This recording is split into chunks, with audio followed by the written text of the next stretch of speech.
ಏನು ಇವಾಗಿರೋ ತಾಳಿ ರೇಟ್ಗೆ ಎಲ್ಲ ರೆಡಿಮೇಡ್ ಹಾಕಬೇಕು ಅನಿಸ್ತಿದೆ ಫ್ಯೂಚರಲ್ಲಿ. ಬೆಳಗ್ಗೆ ಟಿಫನ್ ಮಾಡಿಕೊಂಡು ದೊಡ್ಡಬಳ್ಳಾಪುರ ರೂಟ್ ಇತ್ತು ಇವತ್ತು. ನಂದೊಂಥರ ಡಿಫ್ರೆಂಟ್ ಆಗಿದೆ. ವಿಡಿಯೋ ನೋಡಿ ಬೇಕಾದರೆ ನಿಮಗೆ ಬೇಜಾರೇ ಆಗಲ್ಲ. ನಮ್ಮದೊಂಥರ ಸೇಲ್ಸ್ ಮಾರ್ಕೆಟಿಂಗ್ ಫೀಲ್ಡು. ಇದುವರೆಗೂ ಯಾರು ಯೂಟ್ಯೂಬರ್ ಮಾಡಿಲ್ಲ, ಅಂಥರ ಮಾಡ್ತಾಯಿದ್ದೀವಿ ನಾನು ಲಾಗು. ಸಪೋರ್ಟ್ ಮಾಡಿ. ನಾನು ಇನ್ಸ್ಟಾಗ್ರಾಮಲ್ಲಿ 40,000 ಫಾಲೋವಿಂಗ್ ಇದೆ. ಇದು ಸ್ಟಾರ್ಟ್ ಮಾಡಿದ್ದು ಫಸ್ಟ್ ವಿಡಿಯೋ ಲಾಗ್ ಇದು ಯೂಟ್ಯೂಬಲ್ಲಿ. ಸಪೋರ್ಟ್ ಮಾಡಿ ಚೆನ್ನಾಗಿ. ನನ್ನ ದೊಡ್ಡಬಳ್ಳಾಪುರಕ್ಕೆ ಹೋಗಿ ರೀಚ್ ಆಗಿಬಿಟ್ಟು ಡಿಸ್ಟ್ರಿಬ್ಯೂಟ್ರನ್ನ ಮಾತಾಡಿಕೊಂಡು ಅಂಗಡಿಗಳಿಗೆ ಆರ್ಡ್ರಿಗೆ ಹೋದೆ. ಆರ್ಡ್ರೆಲ್ಲ ಮುಗಿಸ್ಕೊಂಡು ಅಷ್ಟರಲ್ಲಿ ನಮ್ಮ ಫ್ರೆಂಡ್ ಸಿಗ್ದ, ನಮ್ಮ ಡಾಬರ್ ಹುಡುಗ. ಅವನ್ನ ಸ್ವಲ್ಪ ಹೊತ್ತು ಕ್ವಾಟ್ಲೆ ಇಕ್ಕೊಂಡು ಮಾರ್ಕೆಟ್ ಫೀಲ್ಡಲ್ಲಿ ಎಲ್ಲ ಸೇಲ್ಸ್ ಮ್ಯಾನ್ಗಳು ಸಿಗ್ತಾರೆ, ಅವ್ರನ್ನೆಲ್ಲ ಮೀಟ್ ಆಗಿಬಿಟ್ಟು ಅವ್ರ ಜೊತೆ ಆರ್ಡ್ರಿಗೆ ಹೋದೆ. ನಾನು ಹಂಗೆ ಆರ್ಡ್ರ್ ಮಾಡಬೇಕಾಗಿತ್ತು. ಹಂಗೆ ಅಲ್ಲಿ ನಮ್ಮ ಹುಡುಗನ ಜೊತೆ ಆರ್ಡ್ರಿಗೆ ಹೋದೆ. ರೆಡಿಮೇಡ್ ತಾಳಿ ನೋಡಿದೆ. ನೋಡಿ ಆ ರೆಡಿಮೇಡ್ ತಾಳಿ ನೋಡಿದ ತಕ್ಷಣ ನಂಗೆ ಶಾಕ್ ಆಯಿತು. ಏನು ಮಾಡೋಕ್ಕಾಗಲ್ಲ, ಈಗ ರೇಟುಗಳು ಜಾಸ್ತಿ ಇರೋದ್ರಿಂದ ಅದನ್ನೇ ಹಾಕಬೇಕು ಅನಿಸ್ತದೆ ಫ್ಯೂಚರಲ್ಲಿ.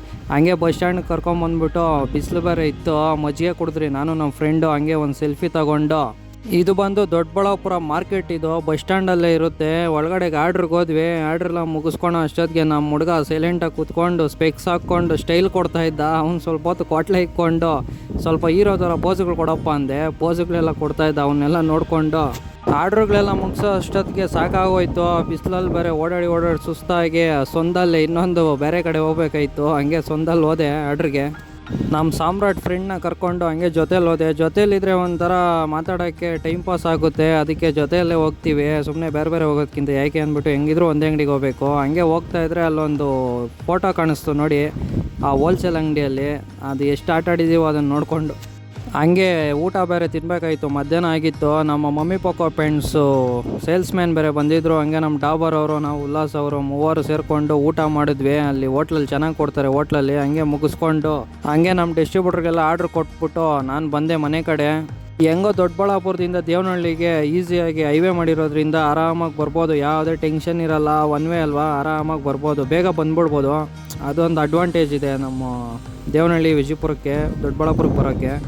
ನಮ್ಮ ಬೆಂಗಳೂರು ಗ್ರಾಮಾಂತರ ಡಿಸ್ಟಿಕ್ ಆಫೀಸ್ ನೋಡಿ, ಅದು ಇಲ್ಲೇ ಚಪ್ಪರ್ಕಲ್ ಹತ್ರ ಬರುತ್ತೆ. ಹಂಗೆ ಅದನ್ನು ನೋಡಿಕೊಂಡು ಹಂಗೆ ಆ ಕಡೆಯಿಂದ ಈ ಕಡೆಗೆ, ಈ ಕಡೆಯಿಂದ ಆ ಕಡೆಗೆ ಜನಕ್ಕೆ ತೊಂದರೆ ಆಗುತ್ತೆ ಅಂತ ಹೆಂಗೋ ಗ್ರಿಲ್ಲೆಲ್ಲ ಫಿಟ್ ಮಾಡಿದ್ದಾರೆ ಓಡಾಡೋಕ್ಕೆ. ಅದೊಂದು ಒಳ್ಳೆ ವಿಷಯ.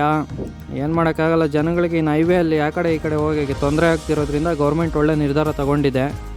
ಇದು ನಮ್ಮ ದೇವನಹಳ್ಳಿ ತಾಲೂಕು ಹತ್ರ ಇರೋ ರಾಣಿ ಕ್ರಾಸ್ ಅಂತ. ಹಂಗೆ ಹೈವೇಯಲ್ಲಿ ಹೋಗ್ತಾ ಅದೊಂದು ಕ್ಯಾಪ್ಚರ್ ಇಟ್ಕೊಂಡು, ಈ ರಾಣಿ ಕ್ರಾಸ್ ಹತ್ರನೇ ನಂದಿ ಬೆಟ್ಟಕ್ಕೆ ಹೋಗೋ ರೋಡ್ ಇರೋದು. ಎಲ್ಲರೂ ಈ ಕಡೆಯಿಂದನೇ ಹೋಗೋದು, ಈಸಿಯಾಗಿ ಬೇಗ ಹೋಗ್ಬೋದು. ಅದರಿಂದ ಎಲ್ಲ ಈ ಕಡೆ ರೂಟೇ ಆಯ್ಕೆ ಮಾಡ್ಕೊತಾರೆ ದೇವನಹಳ್ಳಿ ಹತ್ರ. ಹಂಗೆ ಊರಿಗೆ ಬಂದುಬಿಟ್ಟು ವರ್ಕೌಟು ಸ್ಟಾರ್ಟ್ ಮಾಡಬೇಕಾಯ್ತು. ಹಂಗೆ ಜಿಮ್ಮಿಗೆ ಬಂದು ವರ್ಕೌಟ್ ಮುಗಿಸ್ಕೊಂಡು ಮನೆಗೆ ಹೋದೆ.